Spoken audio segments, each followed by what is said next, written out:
Je me demandais, est-ce que les moteurs à chaîne sont vraiment plus fiables que les moteurs à courroie? Parce qu'on a tous entendu ce refrain en concession, c'est une chaîne monsieur, c'est à vie. Mais avec le recul qu'on a sur les moteurs modernes, est-ce que c'est pas devenu l'un des plus grands mensonges de l'industrie? À l'époque, une chaîne c'était une double rangée de maillons montée sur une Mercedes W124 ou un vieux bloc diesel Toyota. C'était increvable. Mais aujourd'hui, pour gagner du poids et réduire les frictions, les constructeurs nous ont pondu des chaînes façon vélo.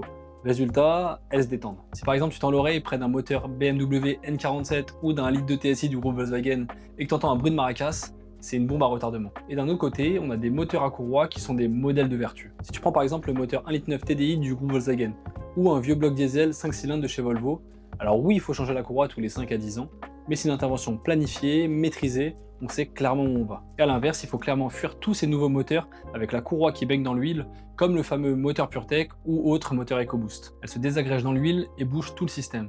Résultat, on a le pire des deux mondes, la fragilité du caoutchouc et les conséquences d'une rupture de chaîne. Du coup, mon verdict, c'est que la chaîne à vie, c'est du marketing. Une chaîne, ça s'use, ça s'allonge, et ça demande des entretiens irréprochables pour tenir dans le temps. Donc au final, il vaut mieux une bonne vieille courroie qu'on change en temps et en heure, qu'une chaîne qu'on oublie et qui finit par casser. Et je finirai par dire que la fiabilité, c'est pas le composant en lui-même, c'est évidemment sa conception, mais surtout la régularité de ton entretien. Et si toi aussi tu as déjà rencontré un problème sur un moteur à chaîne ou un moteur à courroie, n'hésite pas à me le dire en commentaire, ça m'intéresse. Autrement, oublie pas de mettre cette vidéo en favori et appuie sur le petit plus tous les jours, je t'aide à faire les bons choix.